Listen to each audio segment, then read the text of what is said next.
flowing in their veins. Mackey and Judd on Score North and ScoreNorth.com. And ladies and gentlemen, the 2021 NBA champions, your Milwaukee Bucks.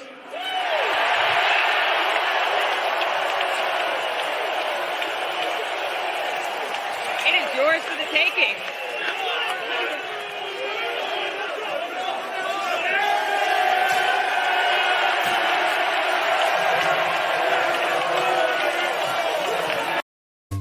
Man, that was fun to watch. I mean, I don't ordinarily root for the success of Wisconsin-based sports teams, but I think just through the prism of what can we learn as a fellow flyover, quote-unquote, city, what can the Timberwolves learn from the Bucks, what can Minnesota learn from Wisconsin? That's going to be the theme of this chunk of Mackey and Judd today. We've got Write That Down predictions and accountability session, but we are Mackey and Judd. Declan is our executive producer, and we provide what we think, anyways, is daily Minnesota sports entertainment, and we want titles. And we're going to get more into that because we've been saying that for a long time here, and we've been reiterating it at every show. But I want to start you guys off with our buddy Henry Lake. I used to produce for Henry like 14, 15 years ago at a different radio station.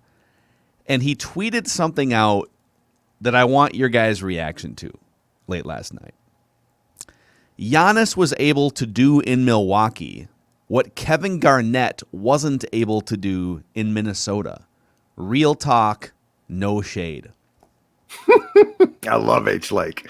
I do too. Your thoughts? I love H. Lake. Yeah, he's right. He's right. And so I guess if you play out his tweet a little bit to be like, okay, what are the specifics that match up beyond Giannis? You would say that Middleton's role was supposed to be played a little bit like by a guy like Marbury, and at their height, by the way, before McHale became whatever he became GM wise, but I mean seriously, the end there, we talk about McHale like he stunk as a GM, and at the end it wasn't pretty. But let's be honest, no, in the 90s, let's give him credit. He drafted KG. He went, and I mean, we could talk about the Ray Allen Marbury swap all we want, but when that trade was made, that gave you the point guard in a different era, just to be clear, that you sorely lacked.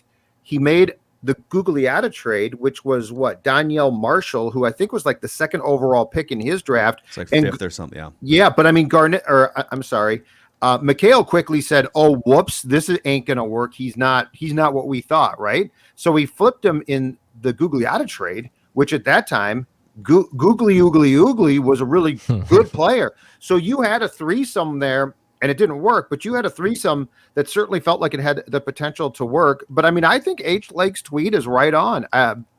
Garnett was a guy who, much like Giannis, was, I think there was a lot of unknown there. Like, everybody knew these guys were talented, but Garnett was the first player, I think, since about 1972 at the time that he was drafted to come straight out of high school, because that rule had just been put in place. And of course it's gone now for a while, where you could take a guy like that.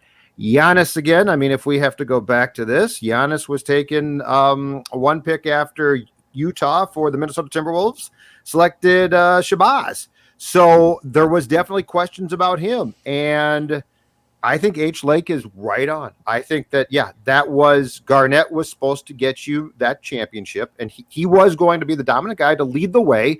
Unfortunately, it didn't work. Had one decent playoff run. I love it. I think the main insinuation is that in both cases, it's sort of a Midwest flyover NBA city, and you're not going to have that super team that the Lakers can build every 5 or 10 years, or the Miami Heat. So it's one star that's homegrown, that takes lumps with a losing team for a couple years, and then they sort of grow their way into a playoff team and then into a contender. Mm-hmm. And I think the biggest differences are Giannis was able to keep it together with his Robin, Chris Middleton, for 8 years. And Kevin Garnett and Stephon Marbury, for a few different reasons. Now, I'll still fight you to the sports argument death that Ray Allen would have been so much better, and would have, like, Ray Allen plus Kevin Garnett for 10 plus years. We could relitigate that some other time, but like, I think Giannis's personality is more conducive to, hey, everybody, we're going to create, like, we're going to work our asses off. We're going to have high expectations. And if you don't fit that culture, we're not going to accept it. But this is sort of an open arms, like, we're creating a fun Milwaukee basketball community here, and everything is inclusive on the team, and, you know, it's about empowerment. And I think sometimes Kevin Garnett's personality, even though the public loved him, KG's personality is more of like a browbeating sort of, like, he'll fight your ass in practice, very abrasive.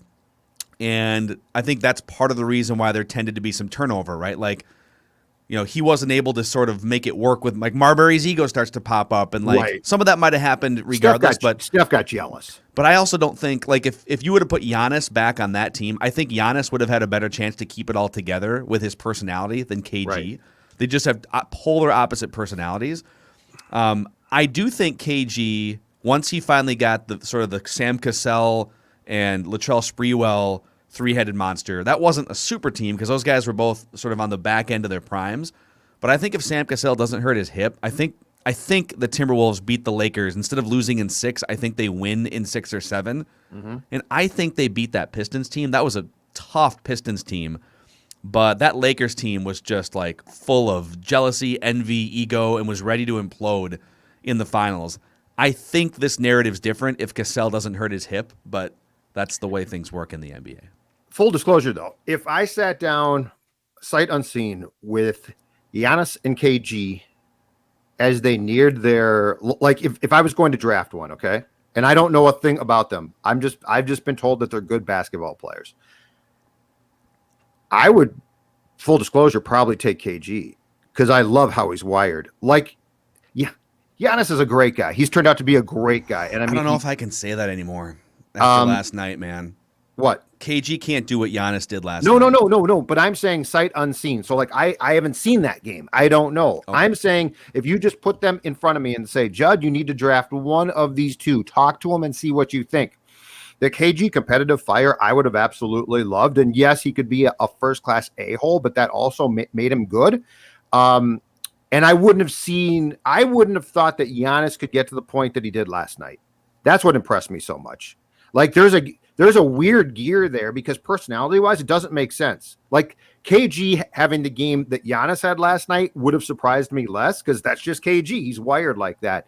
Giannis to do what he did, I would not have previous to these playoffs probably, or the last couple of years, I would not have predicted. So just full disclosure, going back, I would still probably take KG because I'm never going to sit here and crap on competitive fire because how many times do I say that person doesn't have competitive fire? Well, also, but Giannis, that's the thing. Like, Giannis has it maybe more than anybody in the NBA. You're right. But because he's European and he's, you know, I think he's sort of ostracized from the rest of the superstars in the league too. Like, all the superstars for the last 2 weeks, LeBron sitting courtside, like, here to support Chris Paul. They're all supporting Chris Paul. And I love that Giannis has essentially altered what everyone perceives that you need to win a championship. That the two sort of blueprints put together are you need to shoot lights out 3-pointers because that's what the Warriors have done. And all of LeBron's teams have basically been like LeBron plus a bunch of 3-point shooters. And then you need some sort of either super team or 3-headed monster, right? Like, you need to do what the Lakers and the Nets are doing, which is just go hire a bunch of mercenaries. There's really no homegrown equity. Just go hire mercenaries like Kyrie Irving and Kevin Durant and LeBron James. And, like, those are the only two ways, and maybe both of those things combined, for you to win a championship. And Giannis and the Bucks have shown everyone a different blueprint, which sort of segues into the question about the Timberwolves. And I know this is a reach and a leap to go from the things we just talked about with the Bucks and Giannis in the last 3 minutes to anything regarding the Timberwolves over the last 15 years. Mm-hmm. But the Wolves have something interesting brewing. They've got 2 number 1 picks in Cat and Ant who are growing into their own. D'Lo, they've got, I mean, we'll get to the latest Timberwolves trade report here in a second, but they're looking to be active this offseason. And the Bucks and the Suns have shown everyone you can make a jump. Like, you can do it homegrown. You can make a jump. You don't have to be in a coastal LA, Miami, New York City, right? do the Timberwolves have anything resembling Bucks DNA? If you look sort of down the road, like, do they have anything resembling what could be a Giannis level alpha superstar? Are there things this Timberwolves team can look across the border at the Bucks and say, all right, let's go to school on that? Or is it just too far-fetched? No, as far as going to school, absolutely. There's a ton to learn. There is a ton. If you don't learn, if Gerson Rosas, who's a smart dude, if he doesn't learn, something's wrong, but he will learn. First of all, I think what the Bucks show you, and this is the fundamental philosophy of building, I think, any championship team. At least that's what I think from a GM's perspective. It starts with this, the foundation of your stars. And I'm not just talking that they're good players. So, like, you can't just be oh, man, he's a good player. The foundation of your stars, and I'll give you the perfect example. When you're building a championship team, much like a high-rise, you've got to have the right components at the base of that to make sure it's sturdy. And I'm going to tell you right now, this is where I think Ant is important. Not because he is potentially a great player. More importantly, because of his personality and his talent. The Timberwolves for a long time were just, and I mean, I think we were too, but we were wrong, or at least hoping blindly, saying, well, Cat's that guy. Cat's a transformational player. Cat's a great player. Cat's skill set is great, but he is not the main. He's not going to hold the whole building up when all hell breaks loose. Giannis can. Ant has a better chance because look at how the fact, I mean, I will go back to this and you can laugh at me all you want. When a 19-year-old kid is bringing in the team's quote unquote superstar, which is Cat, into the post-game Zooms to yuck it up with him in front of the media, which is, by the way, a bunch of curmudgeonly adults, that's impressive. Like, that's foundational stuff of this guy knows how to take control. And that's a God-given talent. You cannot just say, anoint Cat, you're going to lead this team. That's not Cat's skill set. Doesn't mean he can't be a great player. So that's one. The other part, and the Wolves are not here yet, but this becomes the most important part of the difference between a championship team and a team that's sort of grasping at straws. So Dukes told us that the Wolves were interested in PJ Tucker a ton before he went to the Bucks. Yeah. Guys like Portis and PJ Tucker are the final pieces of a championship DNA team.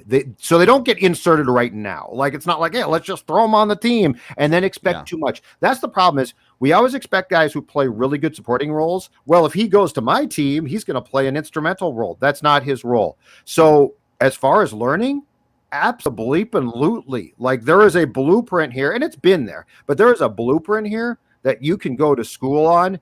I think the Ant component's important. The Cat component where it's been placed in the building is important. The one thing I don't know completely, D-Lo. But these are all the type of things that you have to have figured out before you start to be like, let's supplement now with this guy or that guy. The supplementation comes later when you know that you're about set to pop. Yeah. I think like the two biggest things I think the Wolves should go to school on, and these are just sort of questions to pose, and then you got to figure them out. Number one, who is your – I'm not going to say who is your Giannis or who is your LeBron, because like those guys are – Giannis is he has now become and will continue to become an all-time great player. What he did last night is only a small handful of players in the history of the NBA can do what he did last night, which is I'm just going to go to a different planet mentally. I'm going to score 50 points. I'm not a good free throw shooter, but tonight I'm making all of them, right? Like, who is your go to a dark place mentally, block everything else out, and do what is necessary to pull your franchise either from losing to winning as a culture, or in the case of a game 6, game 7, like a micro game, like I'm going to do anything necessary within these 48 minutes. Like, who is your go to a dark place mentally and emerge in a better place as a team? It's not Cat. That doesn't mean that Cat is disposable. I mean, I'll admit, like 6 months ago, I came on this show and I was so frustrated by the Wolves just getting drubbed by 20 points every night. I know they had injuries, but it was like, dude, Cat, this can't happen on your watch, man. It can't.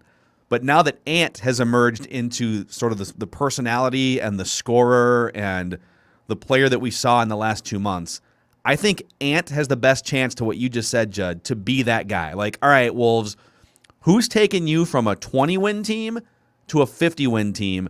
Who's taken you in a must-win playoff game to a dark place and coming out victorious on the other side? Like, right. I think there's another level to Cat's personality and game, but Ant seems to have more of that than Cat. The other thing is, and this is something that just gets overlooked in today's NBA because it's all about offense and threes and, you know, how many shooters can you accumulate on your team and how much spacing can you get on offense and all these things. And it's like, ultimately, the reason why the Bucks won this series, in addition to having Giannis, is because they had guys like Drew Holiday. Let's specifically say Drew Holiday. That they could just say, all right, Chris Paul's a problem. He's a Hall of Fame point guard, and he carved us up in the first couple games here. You're going to ride him for 90 feet for 40 minutes. Or Booker. Like, we're going to take this guy, and he's going to be the defensive stopper, and he's going to make plays late, and more importantly, he's going to wear out whoever he needs to wear out throughout the course of a 7-game series. The Wolves don't have anything like that defensively on their team right now, but they need something. And Ben, by the way, this is why people ask, why are you guys so high on Ben Simmons? He can't shoot. Well, there's some flaws, and I question some of his drive and personality, but that dude plays defense at a ridiculously high level, and if you can just sort of put him in a spot where he's the third guy on a team and you need to be a lockdown defender, it's interesting for that reason. So who's your dark place superstar, and who's going to help you stop an opposing team from putting up 125 points on you? And those are the two main things you have to sort of look at if you want to be the Bucks at some point. Like, you need those things. But you have to sort out. So the most important thing, though, that they have to do is they have to definitively sort out the Ant-Cat dynamic there. What Giannis does to me, too, and I think Ant has the opportunity to do this, and I don't think Cat does. I don't think it's in him. He literally empowers his team, and he puts them in a place where they know what he wants, when he wants it, which sometimes means clear out, I'll take care of this. I don't think Cat has that. If this was Gears, I don't think Cat has that gear to do that. That doesn't mean he can't take over a game, but I'm talking about everybody looks and they're like, I know what to do here. Like, I know exactly what you want. I think if Ant completely or becomes the player that we think he can be, he might have that, because again, that's a leadership thing. That's something that comes from, okay, this is what this guy needs right now. And you know what, Phil, at times last night, Giannis literally, I think, was telling his team, at least from a non-verbal standpoint, clear out of the way. I got this. Yeah. Well, the Suns are going to have a lot more time to golf now. I mean, so will the Bucks, but the Suns in particular are going to have a lot of time to just sort of think and contemplate. Great place to play golf, so it's perfect. Yeah, it really is. Early morning golf, that is. And I'm sure there are, PXG locations in the Phoenix area, but the one that we want you guys to pay attention to is PXG Minneapolis in Southdale Center. Actually, the Suns might be too sad to golf today. I felt bad for a couple of those guys. Like Monty Williams was like, well, it was cool. He went into the Bucks locker room afterwards and basically said, "You guys made me a better coach. Yeah, super happy for you." Whew. I'll tell you right now, any professional athlete worth his or her salt is picking up the PXG apparel today. They ain't that sad. You're going golfing. Nothing's keeping them off the course. Yeah, we make $40 million a year. You're Chris Paul. You can probably get over it. Maybe go get some of those Gen 4 clubs, the best performing clubs PXG has ever made. PXG Minneapolis in Southdale Center, and find out more at pxg.com/Minneapolis. All right, so another thing we talk about oftentimes on this show, and I don't know, maybe we're just being too, I think maybe sometimes we're just like taking a small reaction from social media and maybe blowing it up, but people tend to rip us for 7.5 years. Judd and I have been doing a show. Declan's been producing for us for the last couple years. And people tend to rip us for being, quote unquote, too negative, right? Like, why are you guys not just positive with the Vikings? Why can't you guys just enjoy the 4-game sweep over the Tigers leading into the All-Star break? And last night had me thinking, like, I'm watching 65,000 Bucks fans outside the arena, 20,000 fans in the arena, just like having, as sports fans, having essentially a religious experience, right? Like, they've been waiting for this as basketball fans since 1971. And I just want to say, we're not negative. I'd like to think. I mean, we have a blast on this show. You know, it's every day we have fun and we try to entertain. And I think we like one of the main mottos on this show is like, how can we have fun with Minnesota sports, right? Like that's. But we also have high standards and we set a high bar and we want titles. And we say that every day on this show and Purple Daily. We want championships. And like, I'll just speak for myself. I want Minnesota sports fans to feel the way that Wisconsin sports fans felt last night and the way that Packers fans have felt a couple times with Hall of Fame quarterbacks the last 30 years, right? I don't think it's negative to just hold your professional sports teams to a high standard. And last night was a great example. If you want to feel that way as a sports fan, and if you've been a fan of the Twins, the Timberwolves, the Wild, and the Vikings, the 4 heritage franchises, and Wild I'm saying because North Stars, right? You can't just sort of shrug your shoulders and, well, I guess we'll just sort of like media and fan pressure matters to front offices and ownership groups. And I'm not saying we have to be Boston, New York, and just be pissed at the world in Philadelphia like 5 minutes after you win a Super Bowl, like, all right, fire everyone again. I'm not saying that. I'm just saying, like, it's okay to have high sports standards and hold your teams accountable. And in fact, I think it's necessary if you want them to achieve what you saw last night in downtown Milwaukee. Well, and again, it is, and I don't have the Wisconsin sports hate that lots of people in this state do. In fact, I feel like we spend more time hating Wisconsin teams lots of times than we do trying to figure out how we can win here. But that's because of our sports insecurity that is built up over. But that being said, I mean, this is another team, and by the way, a smaller market again from that state that won a championship. So now it's like, why can't the Wolves beat the Bucks? And that's a legitimate question. And by the way, it's not like Giannis was the first overall pick. So it's not like, well, the Wolves didn't have the pick that year. No, actually, they found a way and drafted Antetokounmpo after the Wolves took Shabazz. Okay, let's go to the Packers then. Well, the Packers have Rodgers. Well, let's see. They drafted him, if I'm not mistaken, 24th after the Vikings had 2 first-round picks in 2005. And so that's a very good pick. Congratulations there. And then I think the biggest example, and Phil, we've talked about this several times on our show through the years, the biggest example is the Badgers. Like, there is no reason why the University of Minnesota, can't be as equally as successful. So instead of hating on them, I think it makes more sense to look at them and say, how did they achieve this? Like, why are the Bucks now NBA champions? Why are the Badgers always good in sports that the Gophers wish they could be good in when it comes to the men's side of things, not necessarily the women's? And the Packers, I mean, we could say all we want about Favre having 1 Super Bowl and Rodgers having the same is underachieving. Yeah. But guess what they have? 2 Lombardi trophies in that time that we don't have. In fact, we don't have one, and we don't have a Super Bowl appearance in this town since 1977. Mm-hmm. I think that it's weird, and I don't know why we accept this as sports fans here.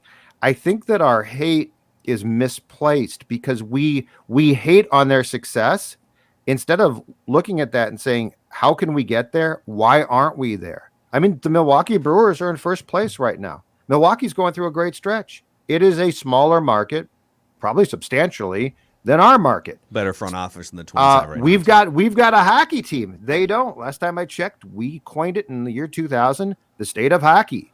The state of hockey has never been to a Stanley Cup finals, and it's now 20 some odd years. So it's not like the Wild's new.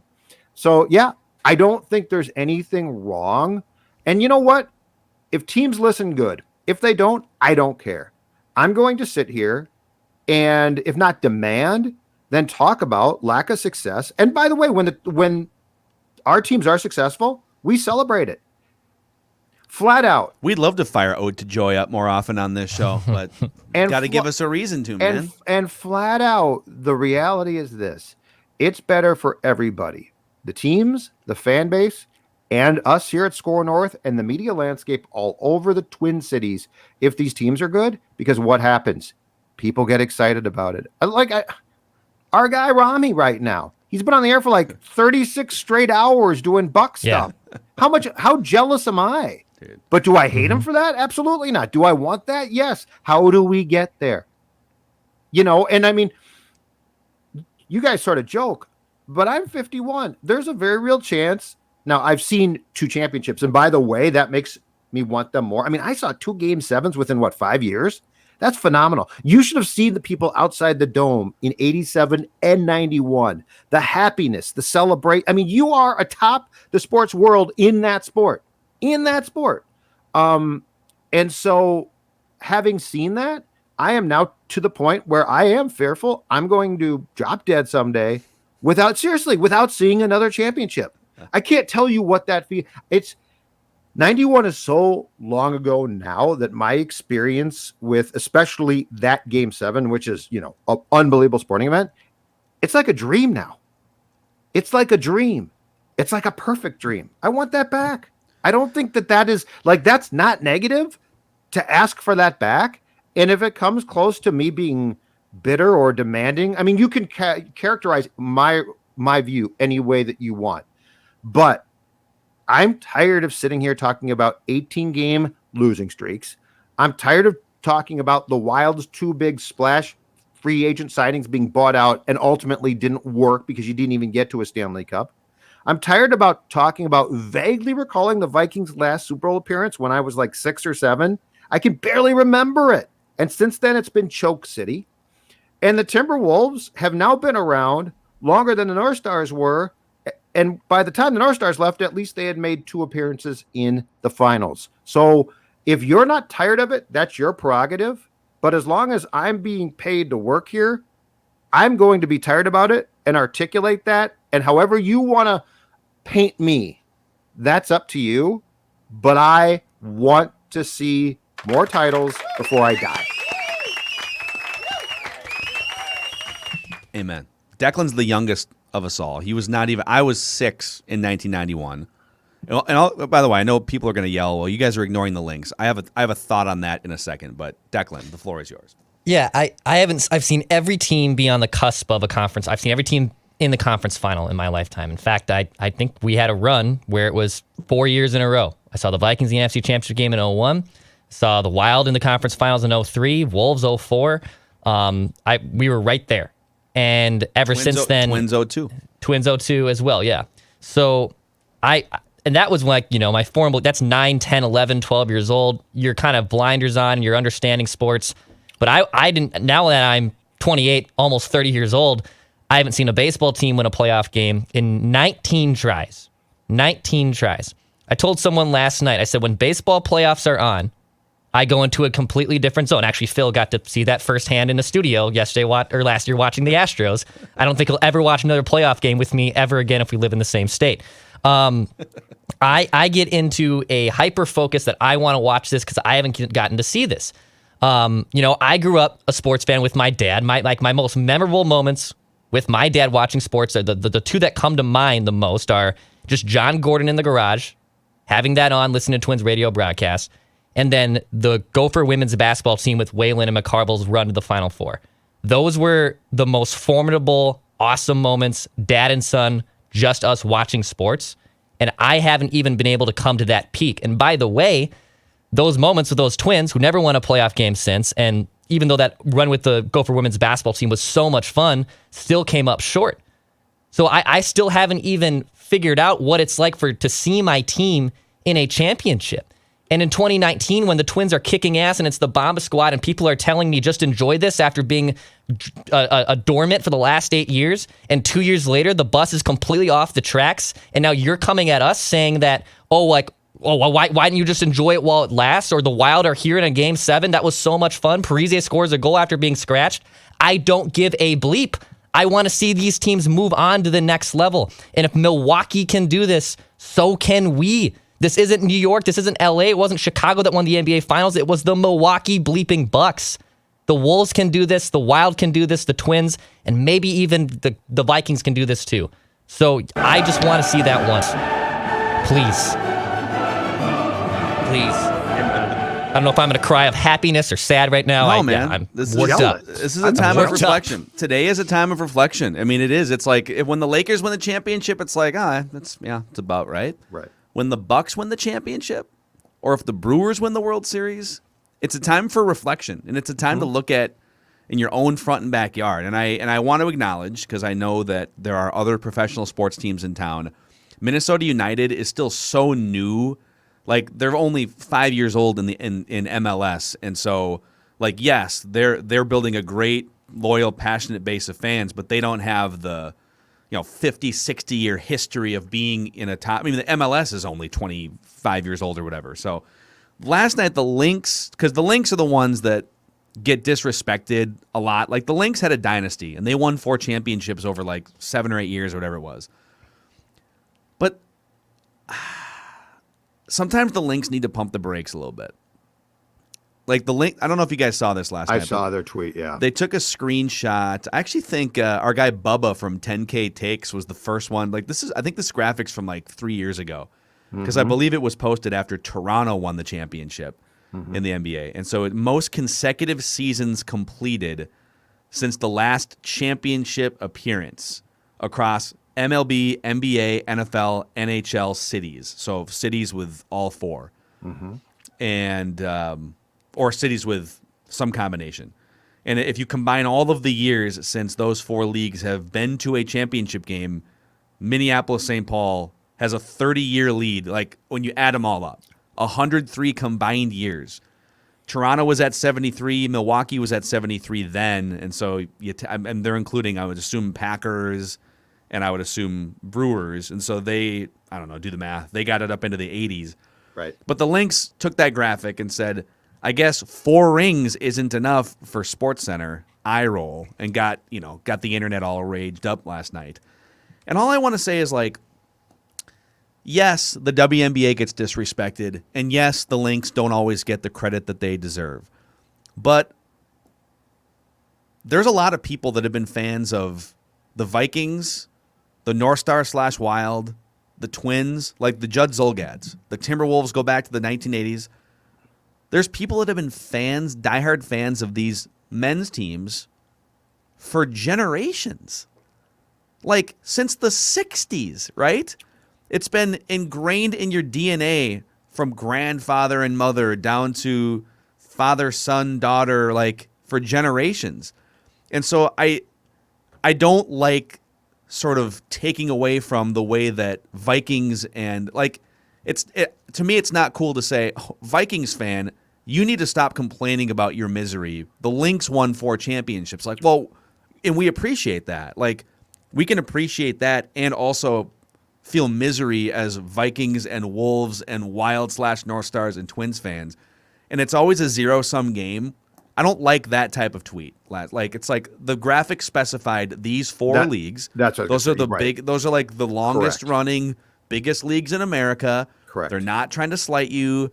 And I would argue that, the fans show up for Lynx games. The Lynx get a ton of coverage in the Twin Cities. Maybe not as much as Vikings, but there's reasons for that. And also, I think you can say women's sports deserves more of a platform. And if you've been a fan of these men's sports for decades and decades and decades, you deserve to feel misery too. Like, quit turning it into a zero-sum game and starting, fights and rage on Twitter. The other thing too that I think that a tweet like that fails to recognize is this. I love the sport of hockey, and if the Wild won a Stanley Cup, it would be awesome. Like, I would really enjoy it, and that would be cool. But that would not satisfy Vikings fans, whom there's a lot more of. The WNBA and NHL come much closer in being cult sports. Like, they're loved by those that love them, but I would not say that they're widely followed where the National Football League is. So this whole thing is, it's not like you can just make every sport a mainstream sport because you love the sport. I gave up on that a long time ago. Yeah. I quit trying to tell people, you have to love hockey too, because I do. And I just said, you know what? If you enjoy it, awesome. If you don't, that's fine too. But not everything has to be a debate about, well, you're not respecting my sport enough. I don't care what the gender is. I don't care what the conversation is. Guess what? National Football League wins, hands down. It's why I've always said this. My one goal, just as far as an observational standpoint too, is to see the Vikings win a Super Bowl, because I have no idea what would happen. Like, if the Wild won a Stanley Cup, I think I know. It'd be really cool. But I think I could envision it, right? Like, in my head, I can see the parade. I can see the fans coming out. It would be very cool. Timberwolves, pretty much the same thing. Again, very, very cool. The Twins, I know because I've seen it.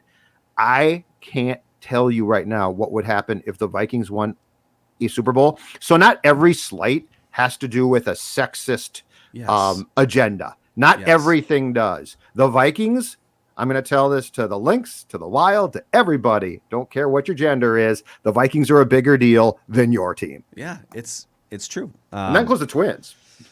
Yeah. Well, that felt good. I feel like we needed that after watching Wisconsin fans celebrate. I think sometimes we decide that we're going to have an agenda and shoehorn it into what our agenda is, when if you look outside that agenda, there's probably another reason and a better one why sometimes things occur. Let's take a quick deep breath here for a few different reasons and gear up for some write that down predictions and accountability session. This is Mackey and Judd, daily sports entertainment, and damn it, we just want titles.